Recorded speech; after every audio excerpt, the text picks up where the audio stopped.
Anatomy and physiology. These words describe a world of knowledge that a small percentage of the people on Earth can say they truly understand. It is important to point out that the information that an assignment like this could offer will play a huge part in our futures, whether we realize it or not. We often fail to see that these two terms lend so much to the scheme of our everyday lives. So, with this in mind, and without further ado, this is our cat dissection project.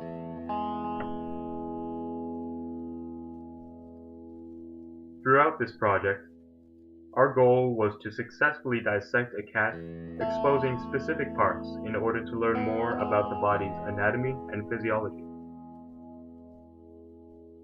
Anatomy is defined as the science dealing with the structure of organisms. Physiology is defined as the functional processes in an organism. This lends physiology to largely coincide with anatomy, as organisms' structure and function go hand in hand.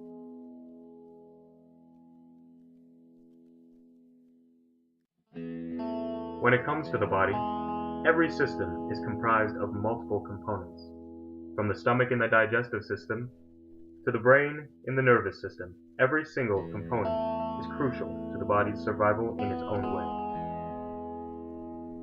The systems that we were introduced to included the muscular system, cardiovascular system, skeletal system, nervous system, digestive system, respiratory system, excretory system, lymphatic system, endocrine system, and reproductive system. Before we could start dissecting our cat, we had to take off all of its fur and skin. We were tasked to pull back the fur and skin of the cat and lacerate the fibers that connected it to the underlying muscles. This process took us about 2 days to complete.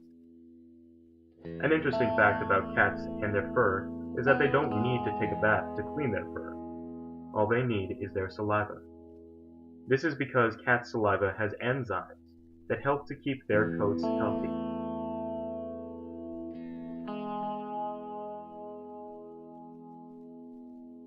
So the first system that we were assigned to dissect was the muscular system.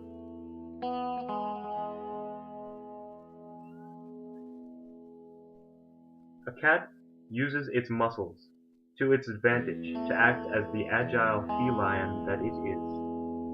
Climbing, pouncing, clawing, and jumping, there is never a muscle in a cat's body that is not used. Using its skeletal muscles, an average house cat can jump more than 5 feet vertically in the air. That can be almost 3 times its body length from head to tail, and compared to humans, magnificently surpasses their leaping height to body mass ratio. So to begin, we started with the muscles in the hamstring and femoral region. These included the sartorius, gracilis, abductor longus, abductor femoris, rectus femoris, vastus lateralis, vastus medialis, biceps femoris, semitendinosus, semimembranosus, gastrocnemius, and soleus.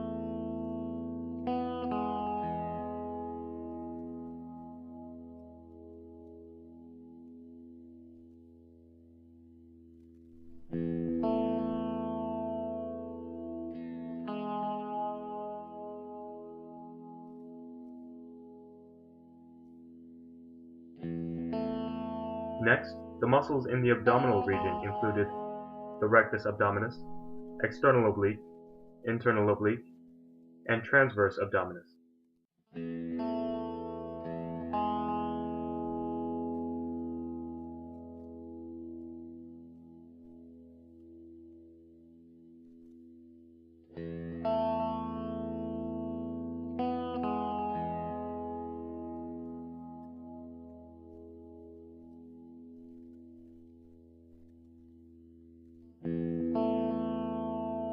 The next muscles that we were instructed to dissect were those in the thoracic region, which included the pectoactobrachialis, the pectoralis major, the pectoralis minor, the xiphi humerales,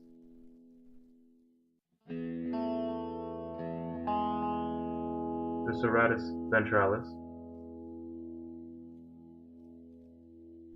and the latissimus dorsi.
Moving to the back side of the body, we saw the dorsal region, which included the acromiodeltoid, the acromiotrapezius, the spinodeltoid, the spinotrapezius, the clavodeltoid, and the clavotrapezius.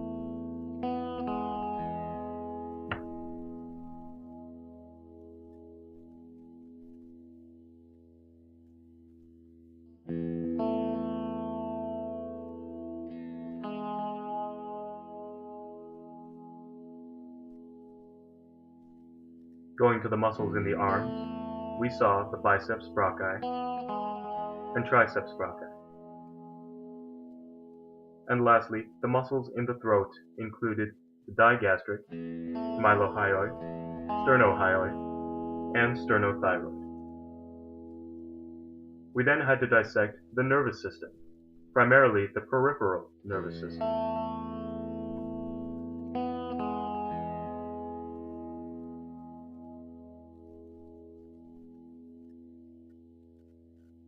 An interesting fact about cats and their nerves is that their whiskers are connected to nerve endings that are so sensitive that they don't need to be touching an object in order to know that it's there. They feel it before actually feeling it, helping them act on their quick reflexes.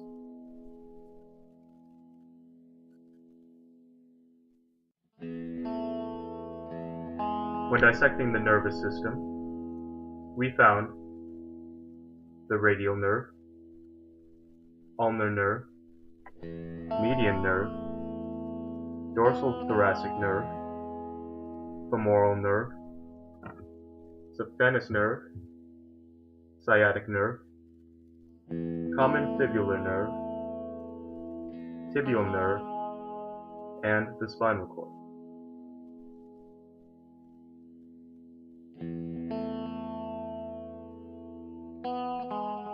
The next process that we had to take care of was cutting open the thoracic and abdominal cavities. We then identified the organs of the digestive system, respiratory system, and excretory system, and reproductive system that lay inside.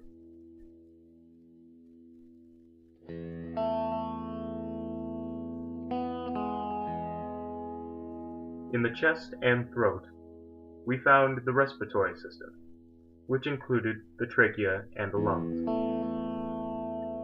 In the digestive and urinary system, the internal organs included the esophagus, diaphragm, liver, stomach, greater omentum, pancreas, small intestine, which is made up of the duodenum, jejunum, and ileum, the large intestine, which is made up of the ascending colon and descending colon, mesentery, spleen, urinary bladder, kidneys, and ureters.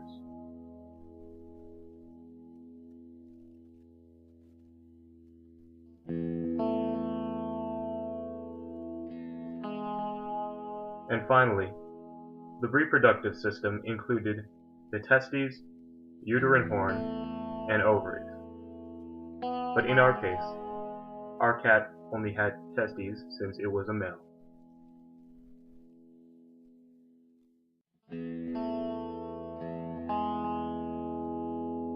The last system that we had to dissect was the cardiovascular system.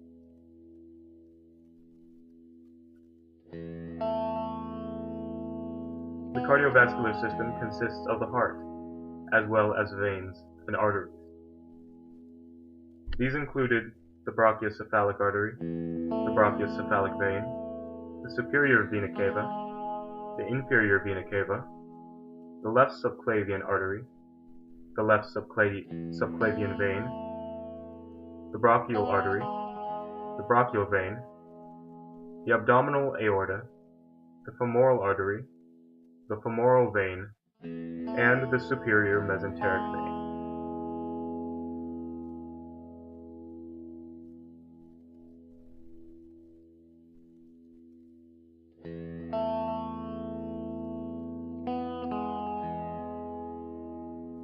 We also had the chance to dissect a key component of the nervous system, the brain.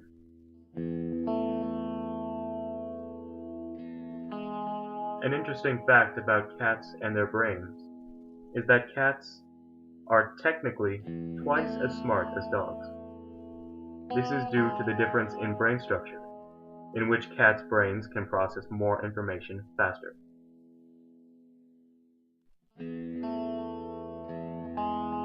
This project, in its entirety, gave us an interesting look into the physical aspects of dissection. Through this assignment, we were given the opportunity to test our knowledge of the body's anatomy and physiology, teaching us more than any textbook could have done.